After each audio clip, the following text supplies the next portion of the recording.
gawa tayo ng MCB box mga kasans. Yan. So ang una is hatiin nyo muna dito. Yan. Bali 48 man to, hati kayo dito sa 24, tapos slice nyo. Tara.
Sa isang tabas, kumuha ka muna ng 29 bawat dulo.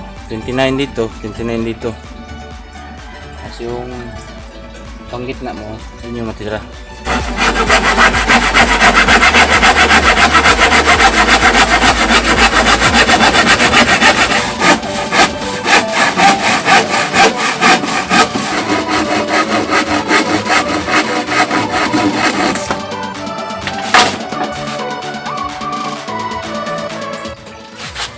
Sa isang tabas, dalawang 29.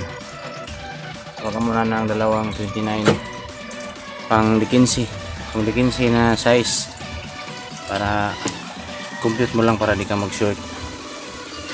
So sa natira, dito na tayo magkuha yung pang tapal sa ibabaw at saka ilalim. Dalawang 18.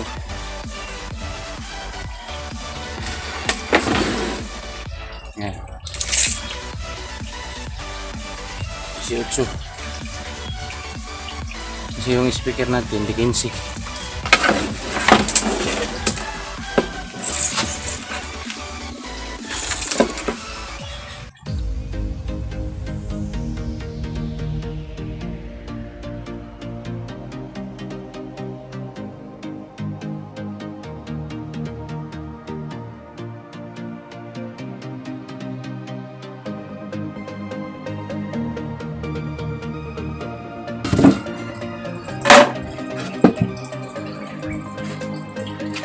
Tin 18. So,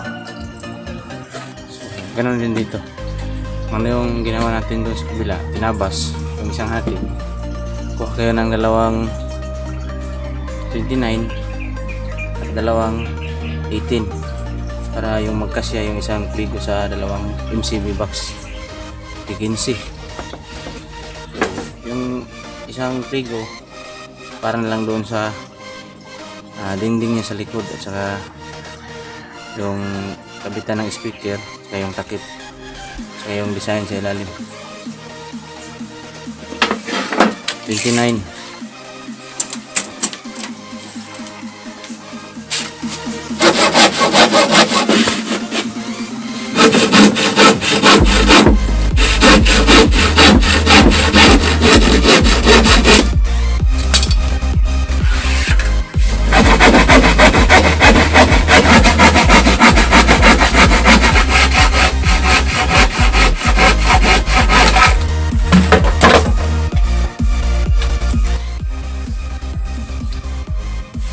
isang plywood naman mga kasounds.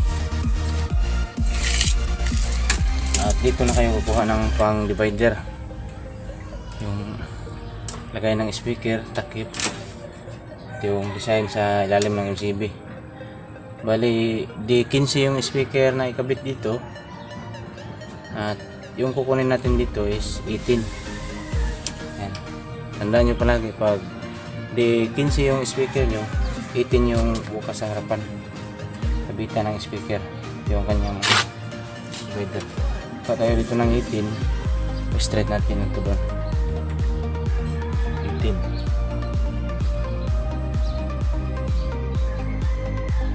So yung gamit natin ito lang, mano-mano.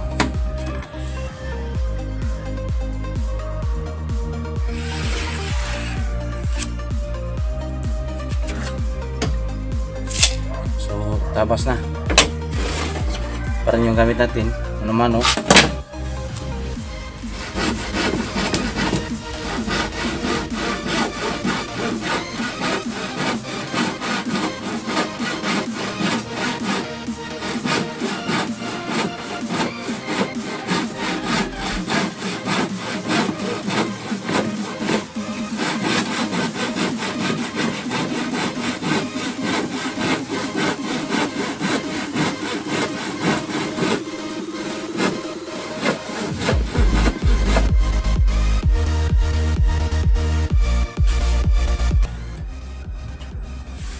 So natanggalan natin yung isang 18, yun,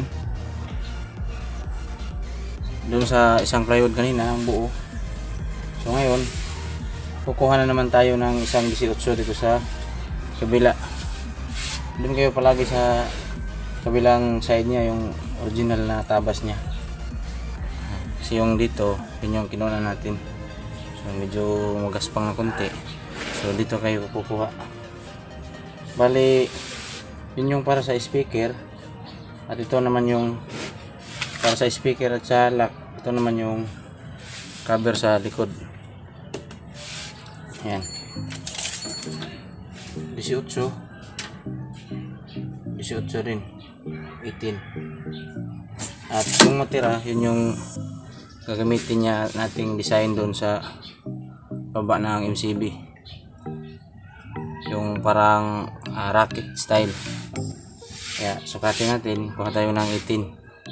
So napakadali lang gumawa, tiyaga lang, at napakasimple lang.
Boleh ya tol bay, buat bay. 29.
Towels. Yan. Ilagay na natin yung bracing niya sa likod. So, ayan. Kinabit muna natin yung T-nut niya bago natin sinalpak dito. Ayan yung kanyang yan, sa loob. May naka-T-nuts na yan. So, MCB D15 pala to. So, ang size ito is 15 inch. Kaya nga D15. Ayan. So napakasimpleng gawin lang mga ka-sounds. Lagari lang at saka jigsaw yung gamit natin. So stitch on dahil kukunan pa natin siya ng sukat mamaya yung lahat ng bracings niya. So ito yung para sa dito.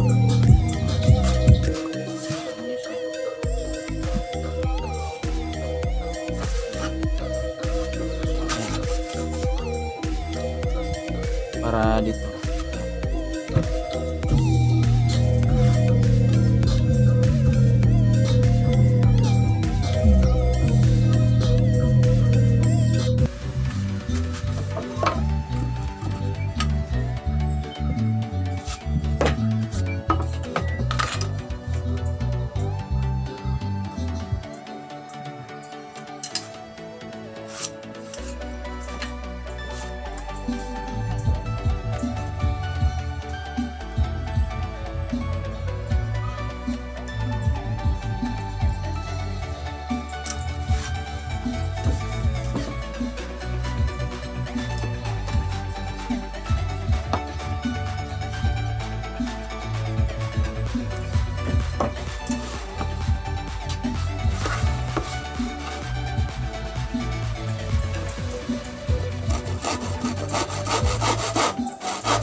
Yan.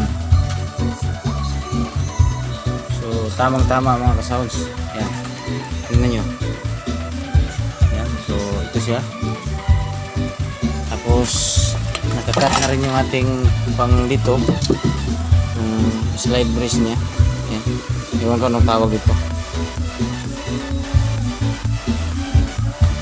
So yan. Pag mag-cut kayo nito, bali slanting nyo lang yung lagari, tapos yan, dandahanin nyo yan, tamang-tama lang siya. Tapos yung ginawa nating parang racket nya ito, yan. So napakalupit mga ka-sounds, napakadali lang yan, 0-0 yung sukat natin. So MCB D15. So tapos na yung isa, may na-ready na tayo na isa din, racket para dito. So matatapos na to ngayon dahil kunin na to ng taga Naval, Biliran Province. Dalawang MCB, plain lang. So stitch on lang mga kasaws.